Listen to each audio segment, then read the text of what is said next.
There's a strong positive correlation over time between the salaries of teachers and the amount of liquor sold. Does that mean the guardians of our youth are squandering their new wealth on whiskey? Of course not. General prosperity and inflation are behind both increases. So the cartoon interpretation of the correlation is silly. But the correlation itself is perfectly real. The point is that you can't automatically interpret a strong correlation as a cause and effect relationship. We all have a sense of what causation means in physical terms. Swinging this ball obviously causes this one to move when they collide. But like a lot of things that seem perfectly clear, causation can get slippery when you try to pin it down. Our main point in this program is that causation is only one of many possible explanations for an observed association. We'll see that an association between two variables can also be due to a common cause, a confounding factor, or just coincidence. We'll learn about Simpson's paradox, a striking example of how a hidden variable can actually fool you about an association. And we'll see how convincing evidence for causation can be gathered. Let's begin by getting a feel for some unexpected associations, and for some of the underlying difficulties in explaining them. It's a little-known bit of beach trivia that ice cream sales are positively associated with the number of drownings. One possible explanation is you should have listened to your mother. Eating before you swim could have grave consequences. Another, more ghoulish explanation is that people on the beach gobble up all the ice cream in sight to console themselves when someone drowns. But there's a better explanation. Both ice cream sales and drownings are showing a common response to a third factor, temperature. On a hot day, more people go to the beach, more ice cream is sold, and more people drown, simply because there are more swimmers. In 1974, Congress lowered the national speed limit to 55 miles per hour. The following year, traffic fatalities decreased by 20%. Can we say that lower speeds reduced the number of deaths? The change in the national speed limit was a result of the Mideast oil embargo, but the gas shortage also meant that people were not driving as often or as far as they had before. These factors were confounded or tangled up with the lower speed limit, so it's impossible to distinguish just one cause of reduced highway carnage. The population of Louisiana has been increasing steadily since 1970. At the same time, the state's land mass is decreasing at the rate of 17.5 square miles a year. Is the extra weight causing the state to sink into oblivion? Hardly. The association is purely coincidental. People move for job opportunities and other personal reasons. Shore areas sink because of geological processes. The two have nothing to do with each other. In all of these examples, we could have calculated strong correlations, but judging causation requires clear thinking as well as computing. Now, a strong association does invite investigation, but before reaching a verdict, we have to look for hidden factors, factors which may have an important effect on the response variable we're studying. We might not think of looking for them when we're listing possible explanatory variables. They're sort of lurking in the background, and that's what we call them, lurking variables. To show you just how dramatic the impact of a lurking variable can be, let's look in on a developing crisis at City University.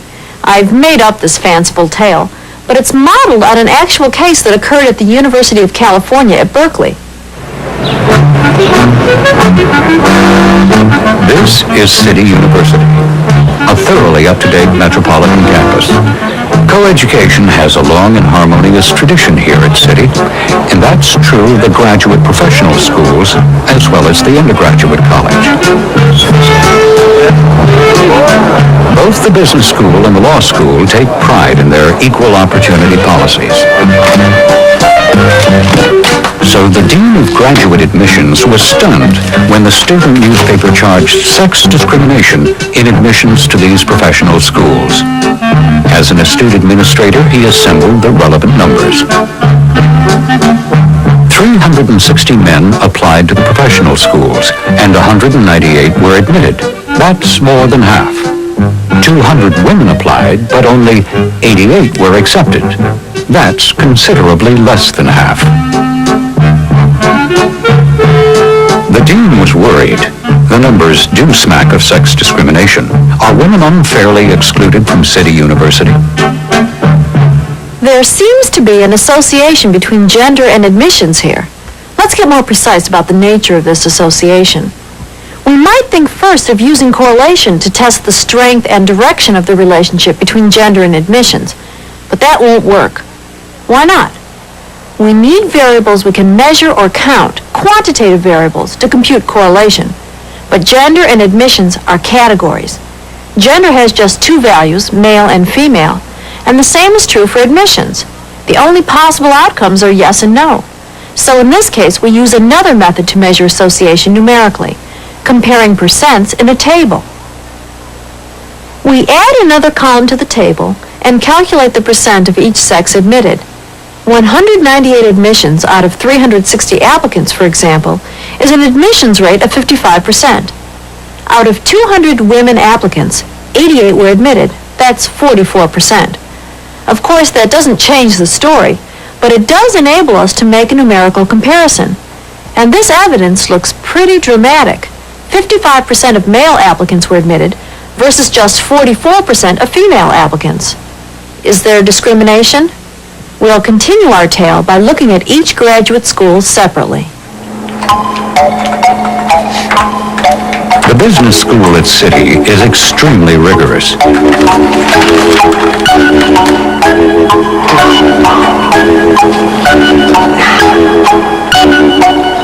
Students are often up for days without sleep, preparing financial tables and case studies for class. And the record of these school graduates among the Fortune 500 is quite impressive.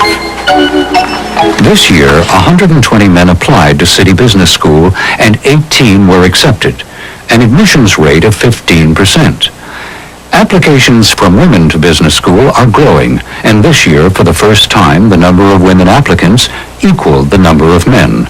120 women applied, and 24 got in. That's 20%. So women applying to the business school actually did better than men. A higher percentage of women were admitted. That's why I will always have faith in that. Like to meet him in the dark alley.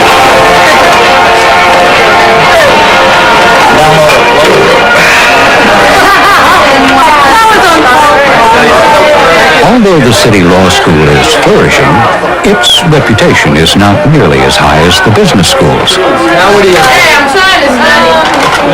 Frankly, law is regarded as a party school, and you don't find many City Law graduates on the judicial bench. Anyway, 240 men applied to law school, and 180 were given places, a rather unselective rate of 75%. Only 80 women applied, but 64 were admitted. Fully 80% of the female applicants. So both the law and business schools admitted women at a higher rate than men. What's going on here? Remember the table we started with. 55% of male applicants were admitted to City, and only 44% of female applicants. If each school actually favors women in its admissions, how can both schools together favor men?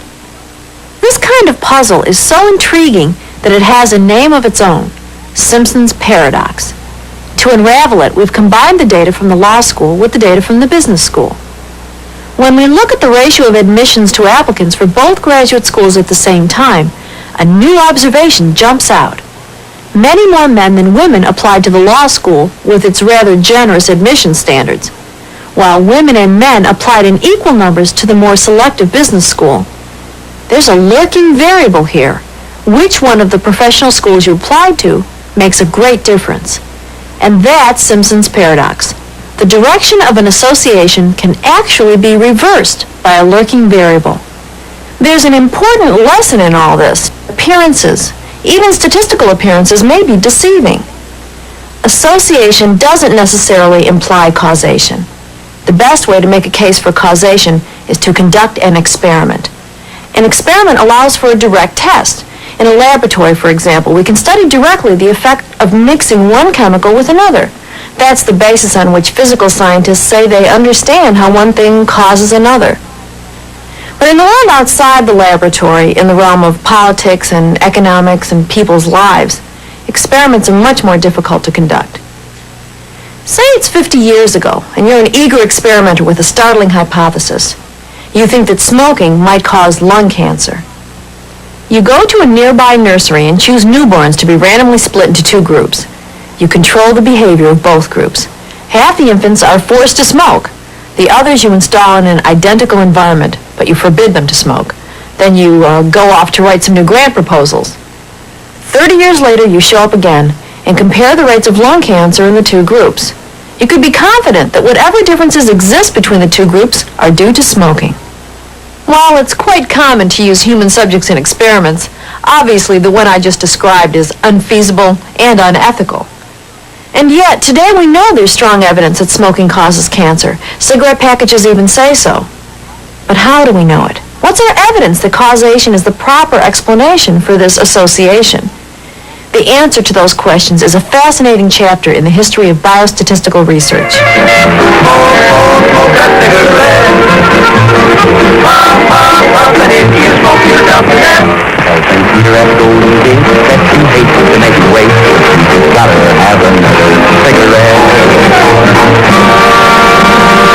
Cigarette smoking became increasingly popular in America after World War I, when cigarettes were handed out to soldiers as a way to boost morale. Per capita consumption rose from 49 cigarettes in 1900 to 611 cigarettes in 1920. But along with a rise in smoking came a disturbing rise in the lung cancer rates and some early warnings from a handful of doctors. My observations were on the living subject of the patients who had been smoking and who had not been smoking, to see the difference in the appearance and the behavior and the texture of that lung, and then to correlate the medical history of their smoking history. As a young lung surgeon in the 1930s, Dr. Overholt had noticed that his non-smoking surgery patients had a higher survival rate and a quicker recovery rate than the smokers. He tried to get other doctors to encourage their patients to quit. A good share of the doctors were smokers. They didn't believe this, and it was very difficult to convince people that this was doing damage to them because they felt that they were getting pleasure from smoking. During the 30s and 40s, the popularity of cigarette smoking soared as a new image of the smoker took hold. Sophisticated, glamorous, fun-loving, independent. Little thought was given to the risk. But in the early 40s, new studies sounded a louder alarm on the danger of smoking. One of the earliest and most compelling of these studies was conducted by Ernst Winder and his teacher, Evarts Graham. Then in my junior year in medical school, I developed a questionnaire. I began to ask lung cancer patients about their smoking and other habits, and I then did controls, and it was quite apparent that lung cancer patients smoked much more than the controls, and that, in fact, lung cancer in those that never smoked was quite a rare disease.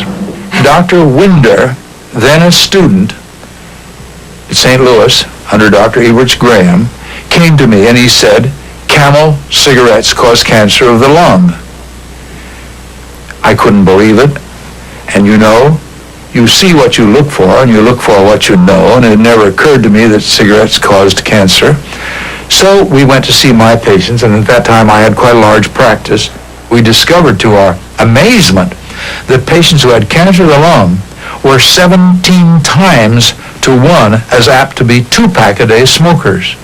So here was a fact trying to tell us something. This technique was called a retrospective study. It started with people with lung cancer and then looked back retrospectively to see what their smoking habits were. Doctors Winder and Graham then correlated smoking habits and incidence of lung cancer, a method not without its statistical pitfalls. We are only looking at statistical correlation. We're looking at it in the crudest possible way because we don't have a defined sample from a defined population. We don't have a clear way to measure differential rates of disease or of smoking. because we have targets of opportunity in terms of the people that happen to have lung cancer and be in that hospital. And so we can go only so far with a retrospective study and no further. Doctors Hammond and Horn of the American Cancer Society conducted one of the first prospective studies on smoking, while retrospective studies started with lung cancer patients and worked backwards. Prospective studies started with healthy people, smokers and non-smokers, and then followed them forward in time to see which ones developed lung cancer. About 200,000 people were given a smoking questionnaire and then followed for 4 years. The death rates and cause of death for smokers and non-smokers were compared. The preliminary study published in 1954 caused quite a sensation. It was the largest study on smoking that had been done. It was the first prospective study that had been published, and it showed that people who smoke cigarettes have a lung cancer rate 10 times as high as people who never smoke, and that the risk goes up proportionately according to the amount and number of cigarettes that people smoke per day. This high correlation was consistent with the findings of the retrospective studies, but there was still disagreement about how to explain this correlation. There is a set of third variables that is accounting for this correlation between smoking and lung cancer. This kind of thing is not at all uncommon. There are many examples in the statistical literature where two variables are highly correlated with one another, and yet one does not cause the other. To tackle the problem of confounding variables and common response variables, Doctors Hammond and Horn designed a follow-up study of 1 million people. The smokers and non-smokers were matched on such variables as age, geography, and occupation. The goal was to make smoking habits the only significant difference between the two groups. And we matched them on 19 different variables, so there was as like as we could make it. And when we finished this analysis, the death rate of the smokers was higher than the death rate of the non-smokers. Even though the two groups were as similar as possible, they were not identical. What if smokers differed genetically from non-smokers in a way that both caused them to smoke and caused them to get lung cancer? This objection was stated most forcefully by Sir Ronald Fisher, known to many as the father of modern statistics. Without a controlled experiment, he argued, there was no way to know whether the lung cancer was due to smoking or to another uncontrolled variable. So despite the accumulating evidence from dozens of prospective and retrospective studies, for many scientists and statisticians, the label of causation was still premature. Each science has its limitation. There's no question about that smoking and lung cancer, the evidence comes from human study, that there is a strong association. However, we like to know more about the disease and how it reacts and how it works, which questions epidemiology never can answer. But lab studies can answer these questions. Throughout the 50s and 60s, compelling corroborating evidence was being gathered in biochemical and animal studies. Dr. Winder was among the first to demonstrate the presence of carcinogens in tobacco smoke by painting tar on mouse skin and rabbit ears. Cancerous tumors developed. This didn't prove in itself that cigarette smoking causes lung cancer in humans. That we had already established in our human studies. This was just confirmatory, namely that there are carcinogens in tobacco tar that are producing cancer in the skin of mice. Another aspect of the prospective studies that was confirmed in the lab was the dose-response relationship. By exposing hamsters to cigarette smoke, it was possible to determine how the number of cigarettes smoked is related to the incidence of lung cancer. Animal studies as well as epidemiological study very clearly shown a dose response. The more you smoke, the higher is your risk. So you have carcinogen tobacco smoke. It is proved to be carcinogenic to animal tissue. It is highly correlated in retrospective and prospective studies in respect to cancer of the lung in humans, and that was more than sufficient to establish tobacco smoke as a cause of lung cancer and subsequently other cancers in humans. For some, the evidence was sufficient, but the struggle to prove causation to a nation of smokers was not over. From 1940 to 1960, per capita consumption of cigarettes had again doubled, and the tobacco industry had become a powerful force to be reckoned with, both politically and economically. The tobacco companies did not ignore the growing evidence that cigarettes posed a serious risk to health. Instead, they diffused the idea through advertising. And the companies responded to this health scare by attempting to reassure the public that cigarettes were safe. And this is a period when you see a lot of ads, more doctors smoke Camels than any other brand, less throat irritation with Chesterfields. One of the things that the industry attempted to do was to call into question the very validity of statistical and epidemiological thinking as it relates to the health risks of the cigarette. So what they often said to people is, test for yourself. See if you can use our cigarette and you experience less throat irritation.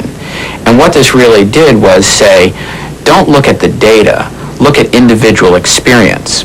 Well, statisticians know that individual experience can be quite antithetical to what we know about what the large patterns are. In 1962, the Surgeon General assembled an advisory committee on smoking and health. The task was to review more than 6,000 retrospective, prospective, and laboratory studies. The goal was to answer the question of causation. And so what you have to do is assess this data against a fairly detailed criteria and then make some judgment about that as to whether the criteria actually allows you to make a judgment of causality. And that is what the advisory committee did for a number of chronic disease areas.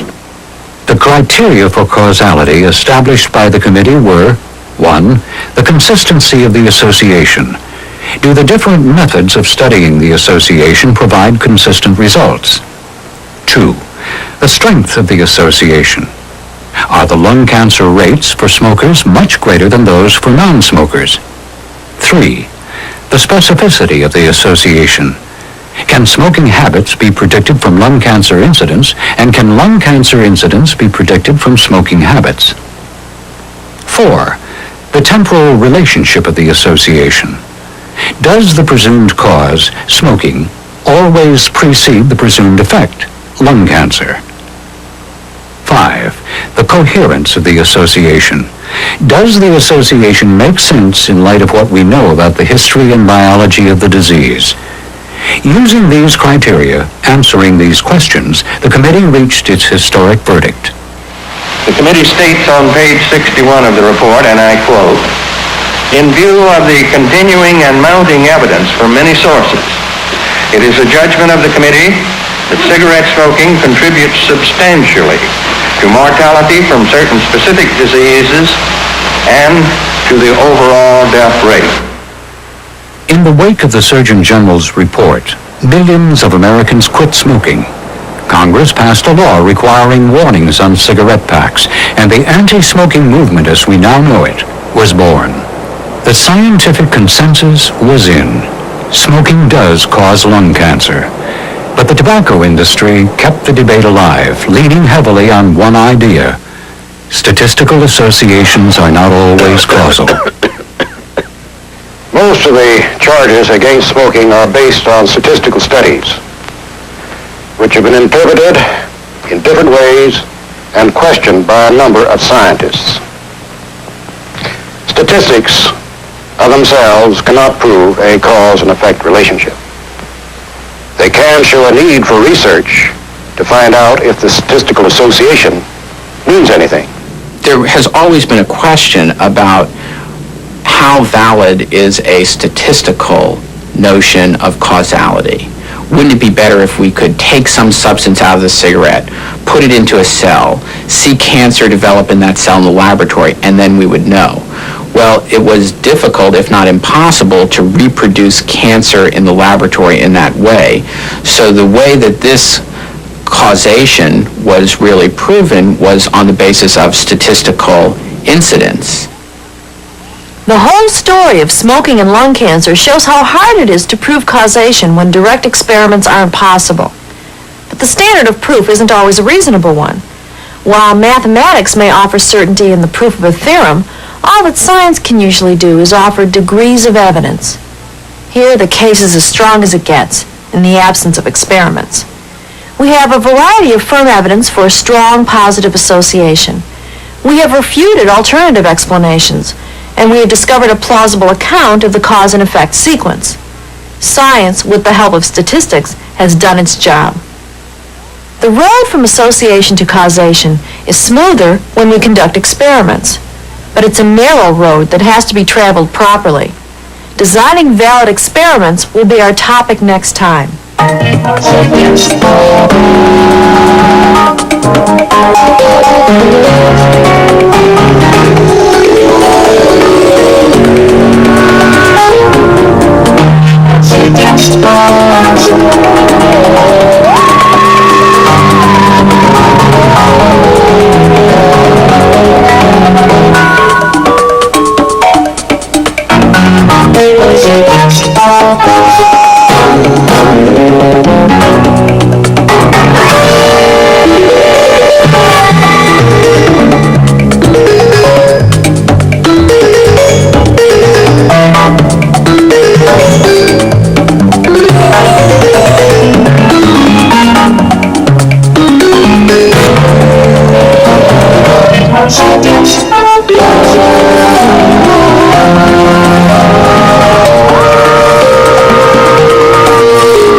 If you would like to further your studies in statistics, we recommend the accompanying course package, which includes the text Introduction to the Practice of Statistics, as well as a study guide linking the programs to the textbook.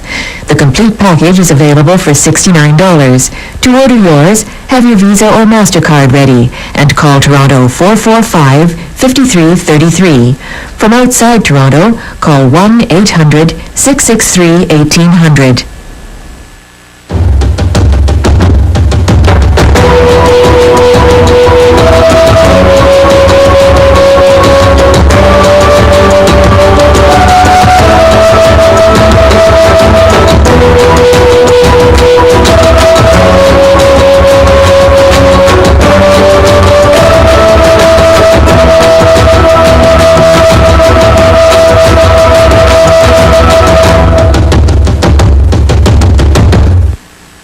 To help viewers better understand the issues being discussed at the Brazil Summit, TVO is offering Jonathan Porritt's 200-page book, Save the Earth, with a foreword by the Prince of Wales and introduction by David Suzuki.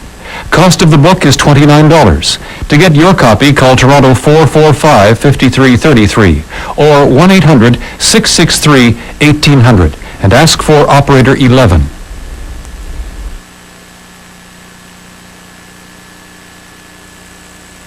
More than 10 years have passed since Argentina's dirty war, yet hundreds of children are still missing.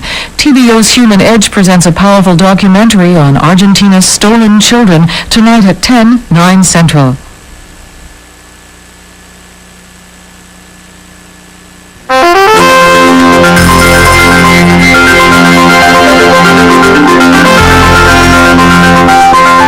You're watching TVO.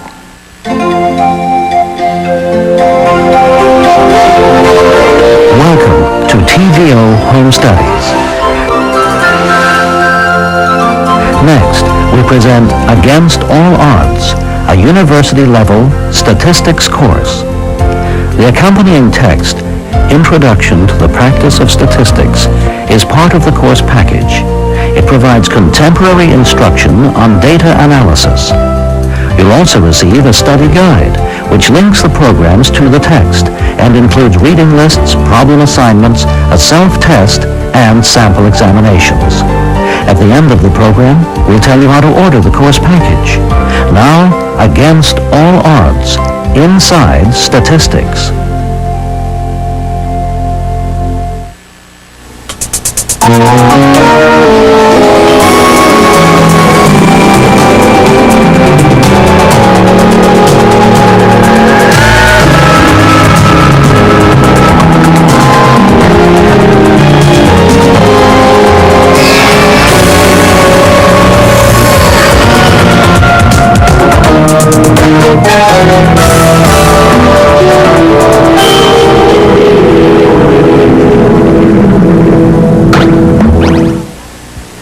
My grandpa Philip here died recently at the ripe old age of 93. He was a hearty old guy, attributing his longevity to a shot of whiskey with a raw egg every morning. Obviously, Grandpa was drawing a conclusion from just his own experience. We all do that. One of the benefits of studying statistics is that it gives us a systematic way to evaluate that kind of anecdotal evidence. Suppose I wanted to check out my grandpa's claim. The first step would be to look at the available data, information already collected by others. A review of the medical literature would reveal many studies on the effects of alcohol on health. But what if the research has produced conflicting results? Or what if the research simply hasn't been done? In these cases, available data are insufficient. Instead, I have to produce reliable new information, and that's our topic in the next few programs. In this program, we'll learn the difference between observational studies that passively gather information and experiments in which we actually do something and record the response. We'll see that data collected carelessly can be worthless because outside influences confound the effects we are studying. We'll learn how to avoid such problems with a randomized comparative experiment and see why such experiments lead to solid evidence for causation. Science relies on two great tools, observation and experimentation. Anyone who has ever watched animals in the wild has done an informal observational study.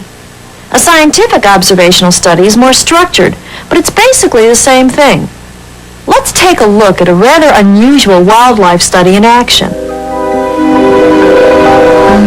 To the untrained eye, it doesn't seem as if much is going on here. But to researchers at the Marine Biological Lab in Woods Hole, Massachusetts, this is an underwater world full of lobster secrets waiting to be discovered. At night, they're very active and very exciting, and these tanks have a soap opera going on all the time. So it's no problem to watch them for hours and hours. You try to let the animal do its natural behavior while very, very carefully observing precisely what it is that they do in what context. On the other hand, you're helped enormously if you know what the animal can sense, what it sees, what it hears, what it smells, etc. The lobster's sense of smell is up to 1 million times more sensitive than a human's. Chemically receptive antennules are the lobster's nose. They receive messages from other lobsters. To visualize how a lobster sends a message, food coloring is added to the tank. Here, simple observations don't reveal the chemical composition of the message. That requires more detailed analysis. But through simple observation, researchers have also discovered how lobsters move, mate, eat, and socialize. What surprised us the most was that the lobsters spend a lot of time walking outside their shelters but not feeding. So we wondered, why would these animals expose themselves to danger while not feeding? Our interpretation is that they need to know about their physical and social environment. They need to find out who lives where. Their list of priorities goes shelter, mates, and then food. So it's very important for a lobster to have a shelter. Shelter is so important, in fact, that lobsters fight for it. Eviction. She just won that fight. She kicked the other animal out of her shelter just by hitting her in the claws. Now they go in head first, check it out, turn around, and back into the shelter. There's a lot to learn about these crustaceans if you just have the patience. If you sit, don't think, just watch them. They'll tell you about their lives, and then you can ask legitimate questions, formulate a hypothesis, and then test it. It's critical to watch them first. From observations, questions emerge that can't be answered just by observation. For example, what happens if a lobster doesn't have its antennules? What kind of difficulty would it have communicating with other lobsters? To find out, the researchers could cut off the antennules and see what happens. Now they would be doing an experiment. The idea of an experiment is to actually do something to research subjects, lobsters or people or anything being studied, and measure what happens. What we do to the subjects is called a treatment. An experimenter imposes treatments on subjects and observes their reaction. Here's one example of an extremely well-designed experiment with an ambitious goal: to slash the rate of heart disease in the United States.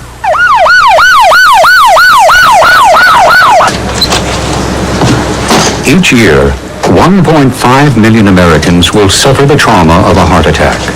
More than 500,000 will die, most even before they reach the hospital. Dr. Bernie Katz is in 2 of the major risk groups for heart disease. He's male and he's over 40. He is also a participant in a major study to determine the effect of aspirin on heart disease. I chose to be in the study because heart disease, which is the nation's #1 killer, as we all know, is something that's of personal interest to me, not only for my patients, but for my own welfare, my family's welfare. Heart attacks can occur when blood clots in the arteries block the flow of blood to the heart. Researchers had observed that aspirin can help prevent clotting, lowering the risk of heart disease. There were 2 lines of evidence that suggested the possibility that aspirin might prevent heart attacks in healthy people. One is the basic research that suggested that low doses of aspirin would inhibit the tendency of blood platelets to stick together and therefore inhibit clotting.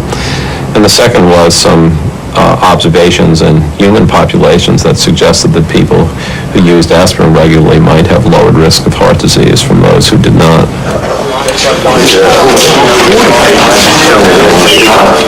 To confirm the effects of aspirin on heart attack risk, it was necessary to go beyond these observational studies. Dr. Hennekens and his colleagues designed a randomized clinical trial known as the Physician's Health Study. To test the hypothesis that taking aspirin reduces heart attack risk by 20 to 30%, over 22,000 healthy doctors between the ages of 40 and 84 were chosen as subjects. Since the annual heart attack rate in men is just 4 per 1,000, such a large sample was needed to include enough incidence of heart attack to be able to draw a conclusion. The study was carefully designed. Half the doctors were given an aspirin to take every other day. The other half, called the control group, was given an inert substance called a placebo. Neither the administrators of the study nor the doctors knew who was getting what, a design feature known as double blindness. This double blindness ensures that subjective symptoms experienced by the patient will not be attributable to their knowledge that they're on either the active drug or on the placebo.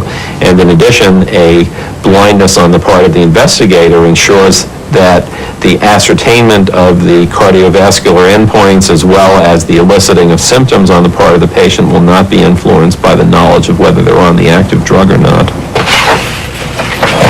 There are many ethical concerns in a study this large. Concerns about giving the treatment to half the group and about not giving the treatment to the other half. The timing of a randomized trial is a particularly delicate matter because in general, I think we have to have sufficient doubt about the agent being tested to allow us to withhold the treatment from half the subjects. But at the same time, there has to be sufficient belief in its potential to justify exposing the other half of people to the active ingredient. Physicians were chosen as subjects partly for these ethical reasons, their ability to assess the risks and benefits of the treatment, and for practical reasons. Hi, this is Dr. Katz. Michelle, please. Part of the brilliance of the study, in my opinion, was to use physicians, most of whom are pretty compulsive characters anyway. I do pride myself on never having missed a dose. Why couldn't the PHS researchers just have used this simple design? Give aspirin to a large group of male doctors and then see if they had fewer heart attacks than expected, according to health statistics. If the subjects had fewer heart attacks than expected, it may have been the aspirin, but it also may have been due to other factors, some beyond the control or even the knowledge of the researchers. For example, the subjects knew they were being watched. They might have decided to help out the researchers by exercising more or by eating a low cholesterol diet. These types of known or unknown factors confound the results. The way to reduce confounding is comparison. That's why the subjects were split into 2 groups. The group that didn't take the aspirin is called the control group. Researchers compared the results from the treatment group, the aspirin group, to the results from the control group. In order to maintain the comparability, the control group took the placebo, a dummy pill that looked just like the aspirin. Why use a placebo? Well, it turns out that just taking any pill or receiving any treatment can make people feel better. Many studies show placebos can relieve pain just as well as actual treatments. This phenomenon is called the placebo effect. So the control group, which took the placebo, served as a comparison group in the aspirin study. We'll return to the study and find out what happened. There were 104 total heart attacks in those who were assigned at random to aspirin, and there were 189 heart attacks for those assigned at random to placebo. This suggests there was a 47% reduction in heart attacks in those who received aspirin compared with those who got placebo. The probability that we would find a result as extreme as we did in our study is less than 1 in 100,000 times. These results were so striking that it no longer seemed ethical to continue the experiment. The code, information on who was taking what, was broken early, and subjects were notified of the results. I've had no side effects from this at all, and with my luck, I figured this thing really works. Naturally, I've been on placebo, but it turns out that I was on aspirin and tolerated it very well and plan to continue taking it indefinitely. Although aspirin's role in reducing heart attack risk is significant, Dr. Hennekens cautions that it's not for everyone. For each patient, doctors have to weigh the side effects and the increased stroke risk against the possible benefits. Double cheeseburger, large fries, jumbo coffee. Oh, and aspirin. Gotta take care of the ticker, you know. And most importantly, other lifestyle changes should not be ignored. I think it would be tragic indeed if a middle-aged person, say a cigarette smoker, were to, instead of quitting, begin to take aspirin to try to reduce their heart disease risks. So I believe that aspirin could be viewed as a possible adjunct to management of other coronary risk factors, but in no way should be viewed as an alternative. The Physicians' Health Study demonstrates the importance of collecting data from both control and treatment groups. But merely dividing your subjects into two groups isn't enough. The groups also have to be equivalent. When they are not, the results are biased. Here's an example of the pitfalls of biased group assignments. At a packed news conference in January 1987, investigators released what appeared to be impressive results of a new treatment called ribavirin for patients with a pre-AIDS condition, swollen lymph nodes. 163 patients were divided into three groups. The first group of 52 patients took 800 milligrams daily of the ribavirin. None developed AIDS. A second group of 55 people received 600 milligrams daily. 6 of those patients developed AIDS. But in the control group of 56 patients, 10 people developed AIDS. Months later, hearings in Congress and the Food and Drug Administration revealed that ribavirin was too good to be true. The investigators had assigned the healthiest patients to the group receiving the highest dose of the drug and placed the sickest patients in the placebo group. The company agreed to do more testing, this time guaranteeing equality in the group assignments. The ribavirin researchers could have avoided biasing their study by relying on the important technique of random assignment of subjects to groups. With random assignment, we allow impersonal chance to decide which group each subject is assigned to. Proper random assignment ensures that the groups of subjects are as similar as chance can make them. This is the essence of a randomized comparative experiment. If the treatment is the only difference between the groups, any difference in outcome must be due to that treatment. So we need a simple way to use chance to make random assignments. Now, I could put all the names in a hat, mix them up, and draw one name at a time for each test group. For the 22,000 patient aspirin study, I'd need a pretty large hat. A more efficient way to do the same thing is to use a table of random digits. Such tables are usually created by computers, but we can make one ourselves. We can still use that hat. I've labeled 10 slips of paper from 0 to 9 and placed them in the hat. I mix the slips, then draw, and take note of the number. It's a 1. Put it back in, mix, and draw again. It's a 9. Again. 2. Again. another 2, and so on. Do this until you are bored beyond belief, and you'll have a long string of digits, each of which is equally likely to be any number between 0 and 9, and each of which is completely independent of the others. Once made, this table can be used to make random group assignments for any experiment we might conduct.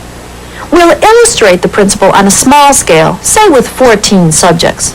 First, I give everyone a numerical label. It's important that everyone's label be the same length, 2 digits in this case.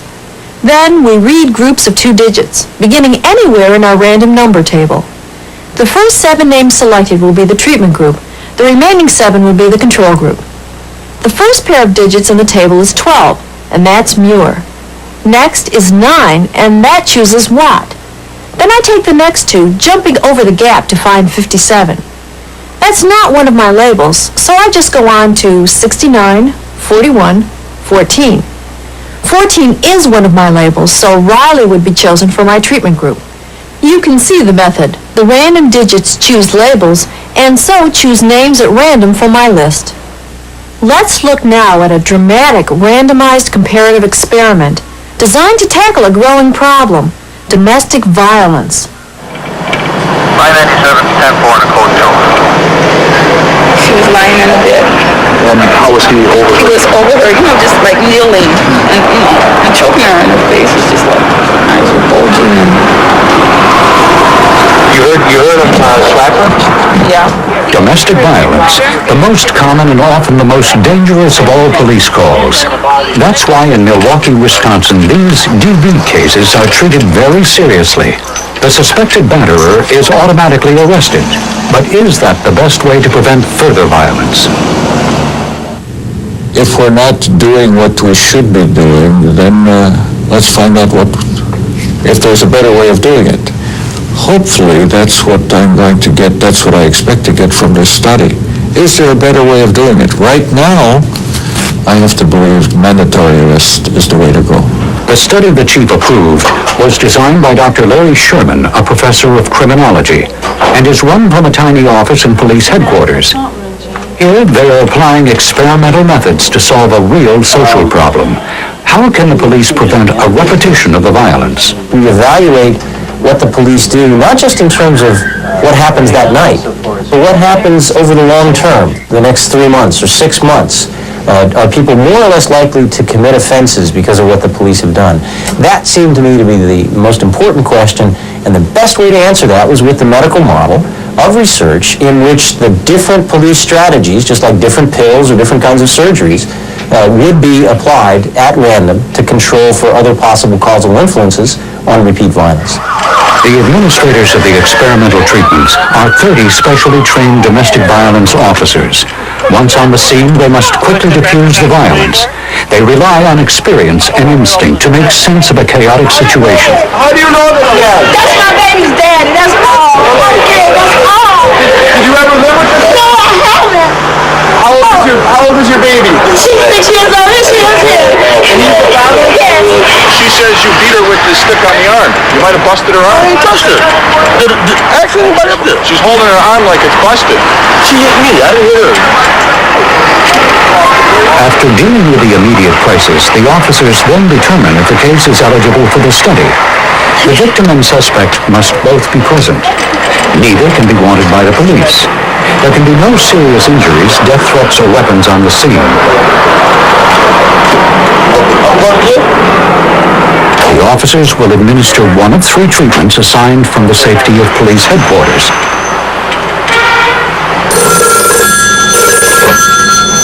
Hello, General Schmidt. Squad 583 to DBO. I've got an eligible case.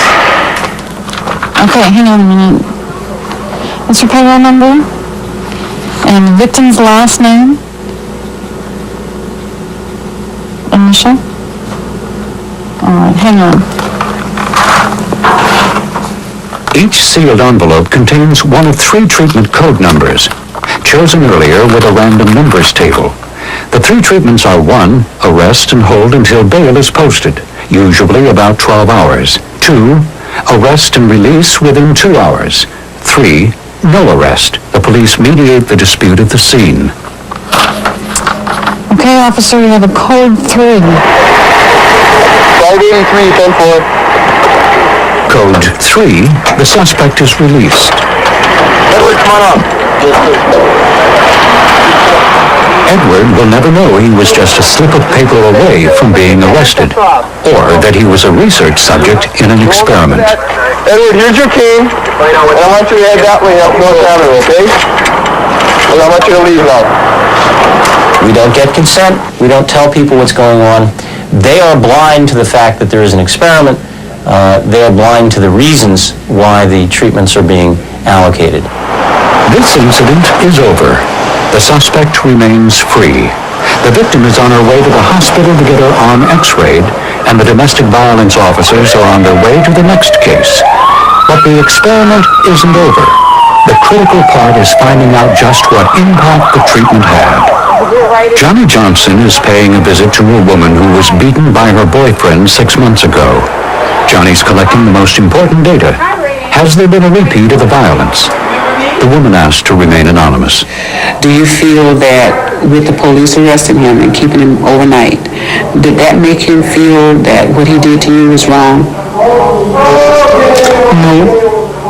But when he get high, you can't talk to him. Okay. You can't get nothing through to him. So you're saying that when he gets high, it doesn't matter to him whether or not he's going to jail or not? Yeah, because he's not thinking. He's not thinking straight. The thoroughness of the data gathering, combined with a random assignment of the treatments, ensures reliable conclusions on the best way the police can prevent future violence. You're going to have to contact them. Okay? You're going to be going back home. If Edward comes over there and there's more trouble, you call the police. We are attempting to treat similar cases in different ways according strictly to a random assignment sequence. And if we then get different amounts of violence associated with those different treatments, there's no other possible explanation for those differences other than what the police did. And that's practical science.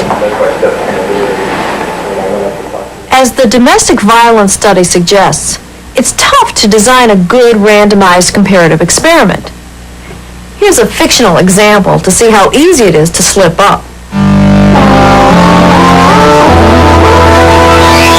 Welcome to the laboratory of Dr. Confound, where nothing is quite the way it should be. Well, hello there. I'm so glad you both decided to help me test this new mood-altering medication. I'll call you research subject number 7 and you number 8. Now, to begin the experiment, I'm going to ask you each to assess your mood. Very bad, bad, fair, good, or very good. All right, number 7, you first. Very bad? Oh, even worse than very bad. Oh, that's a shame. I'm sorry to hear that. Okay, and you number 8? Very good. Okay, well, why don't you each take a seat? Ooh, I'm sorry, there's only one chair. Number 7, you're not feeling well. Why don't you take it? You don't mind standing for a while, do you, number 8? Okay. Now, I'm going to give you each a pill and see how you feel in 1 hour. All right, number 7, here's your pill. There you go. Number 8. Yeah, let's see. Here's something. Yeah. Here, something for you. All right, your time is up. How are you feeling, number 7? You're looking better. Nowhere to go but up, right? What's that? You said between bad and fair. Well, let's say fair, since you're definitely feeling better. And you, number 8? You're feeling worse than you did before? You're feeling very bad now. So sorry to hear it. Well, thank you so much for stopping by, number 7 and number 8. I'm happy to say you're my final 2 subjects. I can't wait to publish these exciting new results. Helping mankind can be so rewarding. So we got a little carried away. The point is, knowing what makes a bad experiment helps you appreciate a good design. Let's recap the good features of an experiment like the Physician's Health Study. Random assignment. the subjects were randomly assigned to the aspirin or control group, so the groups were as similar as chance could make them. Comparison. 2 equivalent groups were compared. Both were treated exactly alike, except one received the aspirin, the other a placebo. Double blindness. Neither the researchers nor the subjects knew who received treatment and who received placebo. Sample size. Researchers had enough subjects to observe a reliable difference in the heart attack rates of the 2 groups. In this program, we've looked at ways to go beyond anecdotal evidence, like my grandpa's, to producing data in controlled, randomized experiments. Next time, we'll see how to design more complex experiments that will help us tackle a whole new set of interesting problems.